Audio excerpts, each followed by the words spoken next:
feuilles bandes fanées. Pourquoi cela demanda-t-elle à l'étudiant assis sur le sofa. Elle aimait beaucoup l'étudiant. Il savait les histoires les plus délicieuses et découpait des images si amusantes, des cœurs où l'on voyait des petites dames qui dansaient, des fleurs et de grands châteaux dont on pouvait ouvrir les portes. Voilà un agréable étudiant. Pourquoi les fleurs ont-elles si mauvaise mine aujourd'hui demanda-t-elle de nouveau, et elle lui montra un bouquet qui était complètement fané. Oui, sais-tu ce qu'elles sont, dit l'étudiant. Les fleurs ont été au bal cette nuit. C'est pourquoi elles penchent la tête. Mais les fleurs ne savent pas danser, dit la petite Ida. Si, dit l'étudiant, quand il fait nuit et que les autres dorment, elles sautent joyeusement partout. Elles ont bal presque toutes les nuits. Ne peut-il pas venir d'enfants à ce bal-là? Si, dit l'étudiant, de toutes petites marguerites et de petits muguets. Où dansent les plus belles fleurs demanda la petite Ida. N'as-tu pas été souvent devant la porte du grand château, où est le beau jardin plein de fleurs? Tu as bien vu les cygnes qui nagent vers toi quand tu veux leur donner des miettes de pain. C'est là qu'il y a bal, bien sûr. J'ai été là dans le jardin hier avec maman, dit Ida, mais toutes les feuilles étaient tombées des arbres et il n'y avait pas du tout de fleurs. Où sont-elles? J'en ai tant vu cet été. Elles sont dans le château, dit l'étudiant. Aussitôt que le roi et tous les gens de la cour s'en vont dans la ville, les fleurs accourent tout de suite du jardin et montent au château. Elles sont bien contentes. Je voudrais que tu vois ça. Les deux plus belles roses prennent place sur le trône et sont ainsi rois et reines. Toutes les amarantes rouges se tiennent debout autour et s'inclinent, ce sont les gentilshommes de la chambre. Ensuite viennent toutes les plus jolies fleurs, et il y a grand bal. Les violettes bleues représentent de petits cadets de marine, et dansent avec des jacinthes et des crocus, qu'ils appellent mademoiselles. Les tulipes et les grands lys rouges sont de vieilles dames. Elles veillent à ce que l'on danse convenablement et à ce que tout se passe bien. Mais, demanda la petite Ida, n'y a-t-il personne qui gronde les fleurs parce qu'elles dansent dans le château du roi? Il n'y a personne qui sache bien ce qu'il en est, dit l'étudiant.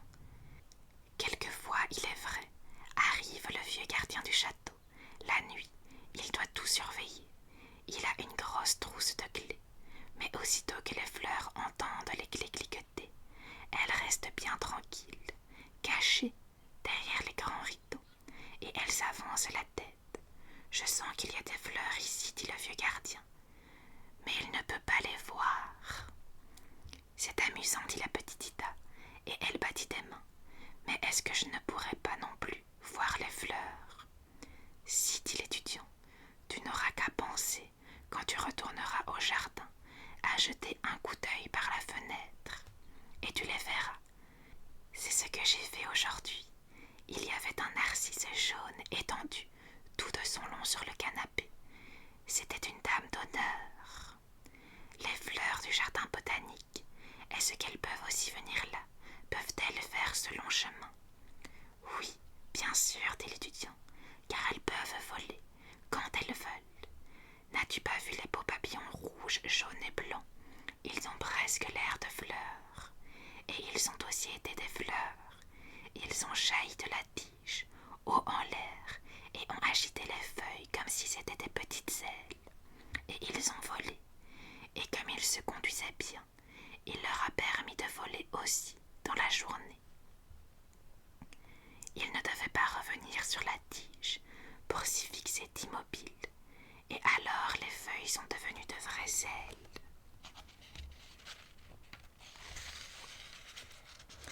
Ça, tu le vois toi-même, il est d'ailleurs bien possible que les fleurs du jardin botanique n'aient jamais été au jardin du roi, ni su que l'on s'y amuse la nuit. Aussi, je vais te dire quelque chose dont sera bien étonné le prophète professeur de botanique qui habite à côté, tu le connais, n'est-ce pas? Quand tu entreras dans son jardin, tu raconteras à une des fleurs qu'il y a un grand bal au château. Celle-là le dira à toutes les autres, et elles s'envoleront. Si alors le professeur sort dans son jardin, il n'y aura plus une seule fleur, et il ne comprendra pas ce qu'elles sont devenues. Mais comment la fleur peut-elle le raconter aux autres? Les fleurs ne savent pas parler. Non, elles ne savent pas, répondit l'étudiant, mais elles font de la pantomime. N'as-tu pas vu, quand le vent souffle un peu, comme les fleurs font signe de la tête et agitent toutes les feuilles vertes? C'est aussi clair que si elles parlaient. Est-ce que le professeur comprend le pantomime? Demanda Ida. Oui, bien sûr.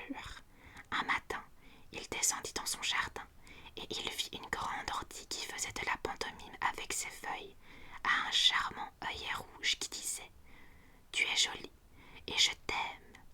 Mais le professeur n'aime pas ça du tout et donna aussitôt une tape sur les feuilles de l'ortie, car ce sont ses doigts, mais ça le démangea et depuis ce temps-là, il ne touche jamais une ortie. C'est amusant, dit la petite Ida, et elle rit. Peut-on conter à l'enfant des histoires pareilles, dit l'ennuyeux conseiller de chancellerie, qui était venu en visite et était assis sur le canapé. Il ne pouvait pas s'ouvrir, l'étudiant, et bougonnait toujours quand il le voyait découper les amusantes images comiques. Tantôt, un homme pendu à une potence et tenant un cœur à la main, car c'était un voleur, il enlevait tous les cœurs. Tantôt, une vieille sorcière à cheval sur un balai, qui tenait son mari sur son nez. Le conseiller ne pouvait supporter cela, et il disait comme maintenant, « Peut-on donner à l'enfant des idées pareilles? Ce sont des inventions stupides. » Mais la petite Ida trouvait que c'était amusant, ce que l'étudiant disait de ses fleurs, et elle y réfléchissait beaucoup. Les fleurs penchaient la tête parce qu'elles étaient fatiguées d'avoir dansé toute la nuit. Elles étaient certainement malades. Elle les prit et alla retrouver tous ces autres jouets qui étaient sur une jolie petite table, et tout le tiroir était plein de splendeur. Dans le lit de poupée était couchée sa poupée Sophie qui dormait.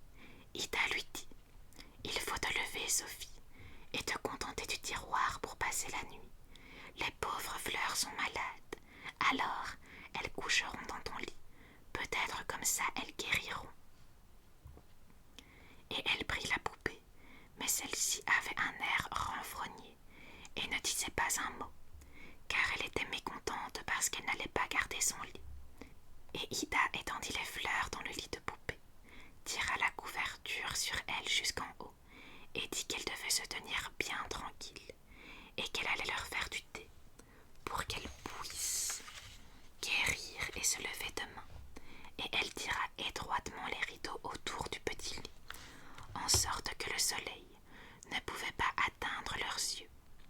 Pendant toute la journée, elle ne put s'empêcher de penser à ce que l'étudiant lui avait raconté, et lorsqu'elle dut elle-même se mettre au lit, elle alla d'abord derrière les rideaux des fenêtres, devant lesquels étaient les belles fleurs de sa mère, des jacinthes et des tulipes, et elle murmura tout bas « Je sais bien que vous irez au bal cette nuit. » Et les fleurs firent semblant de ne pas comprendre et ne remuèrent pas une feuille. Mais la petite Ida savait ce qu'elle savait. Lorsqu'elle fut au lit, elle resta longtemps à penser combien ce serait charmant de voir les jolies fleurs danser dans le château du roi. Est-ce que vraiment mes fleurs y étaient? Puis elle s'endormit. Au cours de la nuit, elle se réveilla. Elle avait rêvé des fleurs et de l'étudiant, que le conseiller rabrouait, disant qu'il donnait à l'enfant de singulières idées. Aucun bruit ne troublait la chambre à coucher où était Ida. La veilleuse brûlait sur la table, et son père et sa mère dormaient. « Est-ce que mes fleurs sont dans le lit de Sophie ?» se demandait-elle. « Je voudrais bien le savoir. » Elle se redressa un peu et regarda vers la porte qui était entrebâillée. C'est là qu'étaient les fleurs et tous ses jouets. Elle écouta, et il lui sembla entendre que l'on jouait du piano dans la pièce à côté, mais tout doucement et plus joliment qu'elle ne l'avait jamais entendu. Sûrement toutes les danse maintenant, pensa-t-elle. Dieu, comme je voudrais voir ça. Mais elle n'osa se lever, car elle réveillerait son père et sa mère. Si seulement elle venait ici dans la chambre, se dit-elle. Mais les fleurs ne vinrent pas, et la musique continuait à jouer si joliment qu'elle ne put y résister. C'était trop charmant. Elle se glissa hors de son petit lit et alla bien doucement jusqu'à la porte et jeta un coup d'œil. Non, comme c'était amusant ce qu'elle aperçut. Il n'y avait pas de veilleuse dans la pièce, mais il y faisait quand même tout à fait clair. La lune éclairait par la fenêtre le milieu du plancher. C'était presque comme s'il faisait jour. Toutes les jacinthes et les tulipes se tenaient en deux rangées sur le plancher.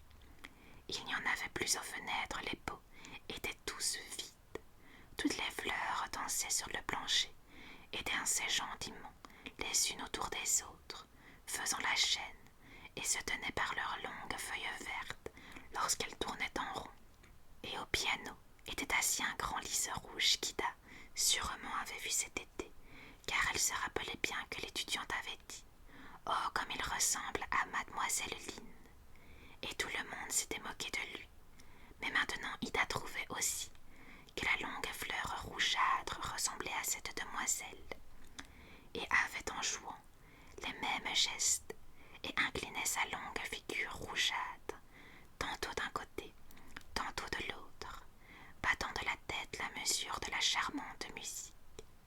Personne ne remarquait la petite Ida, et voici qu'un grand crocus bleu sauta sur la table où étaient les jouets, alla droit au lit de poupée, et en écarta les rideaux. C'est là qu'étaient couchées les fleurs malades, mais elles se relevèrent tout de suite et firent signe aux autres qu'elles voulaient danser aussi.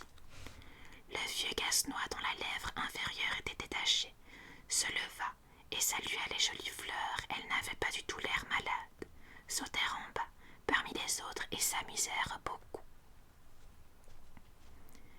Il y eut comme un bruit d'objets qui tombaient de la table. Ida regarda de ce côté. C'était la verge de carême qui s'élançait. Il lui semblait qu'elle faisait partie des fleurs, elle aussi.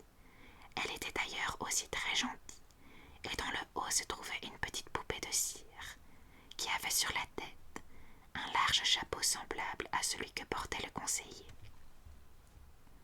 La verge de carême sautilla sur ses trois jambes de bois rouge au milieu des fleurs, et tapa des pieds très fort, car elle dansait la mazurka. C'était une danse que les autres fleurs ne pouvaient pas danser parce qu'elles étaient légères et ne pouvaient pas taper du pied. La poupée de cire de la verge de carême devint soudain grande et longue, tournoya au-dessus des fleurs en papier et dit à voix haute « Peut-on donner à l'enfant des idées pareilles? Ce sont des inventions stupides. » Et alors la poupée de cire ressembla tout à fait au conseiller avec son grand chapeau. Elle eut l'air aussi jaune et renfrognée, mais les feuilles en papier lui donnèrent des coups sur ses jambes maigres, et elle se raccourcit de nouveau, et redevint une toute petite poupée de cire. C'était amusant à voir. La petite Ida ne put s'empêcher de rire. La verge de carême continuait à danser, et le conseiller dut danser avec elle. Rien n'y faisait, soit qu'il fût grand et long, ou qu'il devint la petite poupée de cire jaune au grand chapeau noir. Mais les autres fleurs la prièrent de cesser, surtout celle qui avait couché dans le lit de poupée, et elle s'arrêta. Des coups assez forts furent frappés à ce moment dans le tiroir où Sophie, la poupée d'Ida, se trouvait avec beaucoup d'autres jouets. Le casse-noix courut au bord de la table, s'étendit sur le ventre et parvint à tirer un peu le tiroir. Sophie se leva et regarda autour d'elle avec étonnement. « Il y a un bal ici, dit-elle. Pourquoi ne me l'a-t-on pas dit? Veux-tu danser avec moi, dit le casse-noix. Ah oui, tu es un beau danseur, dit-elle, et elle lui tourna le dos. Puis elle s'assit sur le tiroir et se dit qu'une des fleurs viendrait bien l'inviter, mais aucune ne vint, et elle se mit à tousser. Mais aucune ne venait quand même. Le casse-noix dansait tout seul et ne dansait pas trop mal. se laissa tomber du tiroir sur leur parquet, ce qui fit beaucoup de bruit. Aussi, toutes les fleurs accoururent autour d'elle et lui demandèrent si elle s'était blessée. Et toutes furent très gentilles avec elle, surtout celle qui avait couché dans son lit. Mais elle ne s'était pas du tout blessée, et toutes les fleurs d'Ida la remercièrent pour son lit délicieux, lui témoignèrent beaucoup d'affection, la menèrent au milieu du parquet, où la lune brillait, et dansèrent avec elle. Et toutes les autres fleurs faisaient cercle autour. Alors, Sophie fut bien contente, et elle dit qu'elle pouvait conserver son lit. Ça lui était tout à fait égal de coucher dans le tiroir. Et les fleurs dirent: « Nous te remercions grandement, mais nous ne pouvons pas vivre si longtemps. Demain, nous serons tout à fait mortes, mais dis à la petite Ida qu'elle nous enterre dans le jardin, à l'endroit où repose le canari, et nous repousserons en été et serons beaucoup plus belles. » « Non, il ne faut pas mourir, dit Sophie, et elle embrassa les fleurs. À ce moment, la porte de la salle s'ouvrit, et toute une foule de jolies fleurs entra en dansant. Ida ne pouvait comprendre comment elles étaient venues. C'étaient sûrement toutes les fleurs du château du roi. En tête marchaient deux roses délicieuses, qui portaient de petites couronnes d'or. C'était un roi et une reine. Puis venaient de superbes giroflées et œillets qui saluaient de tous côtés. De la musique les accompagnait des coquelicots et des pivoines soufflés dans des cosses de bois, et en étaient tout rouges. Les campanules bleues et les petites nivéoles blanches sonnaient comme si elles avaient eu des clochettes. C'était une musique amusante. Puis venait une quantité d'autres fleurs, et toutes dansaient, les violettes bleues et les pâquerettes rouges, les marguerites et les muguets, et toutes les fleurs s'embrassaient. C'était joli à voir. Enfin les fleurs se dirent bonne nuit, et la petite Ida se glissa aussi dans son lit, où elle rêva de tout ce qu'elle avait vu. Lorsqu'elle se leva le lendemain matin, elle courut bien vite à la petite table pour voir si les fleurs y étaient encore. Elle écarta les rideaux du petit lit. Oui, elles étaient toutes là, mais elles étaient tout à fait fanées, bien plus qu'hier. Sophie était dans le tiroir où elle l'avait mise et semblait très somnolente. « Te rappelles-tu de ce que tu devais me dire ?» demanda la petite Ida. Mais Sophie avait l'air très bête et ne dit pas un mot. « Tu n'es pas du tout gentille, dit Ida, et elles ont pourtant dansé toutes avec toi. » Alors elle prit une petite boîte en papier sur laquelle étaient dessinés de jolis oiseaux. Elle l'ouvrit et y déposa les fleurs mortes. « Ce sera votre jolie pierre, dit-elle, et lorsque les cousins norvégiens viendront ici, ils prendront part à votre enterrement dans le jardin, pour que vous poussiez en été et deveniez encore beaucoup plus belle. » Les cousins norvégiens étaient deux garçons gaillards qui s'appelaient Jonas et Adolphe. Leur père leur avait fait cadeau à chacun d'une arbalète, et ils avaient apporté leur arme pour la montrer à Ida. Elle leur raconta l'histoire des fleurs qui étaient mortes, et ils durent les enterrer. Les deux garçons marchaient devant, l'arc sur l'épaule, et la petite Ida derrière avec les fleurs mortes dans la jolie boîte. Une petite tombe fut creusée dans le jardin. Ida embrassa d'abord les fleurs, puis plaça la boîte dans la terre, et Adolphe et Jonas tirèrent avec leur arc par-dessus la tombe, car ils n'avaient pas de fusil ni de canon. Voilà les amis, j'espère que ce conte vous aura plu et qu'il vous aura permis de vous relaxer. Sur ça, je vous souhaite de passer une très très bonne nuit. Et nous, on se retrouve à la prochaine lecture.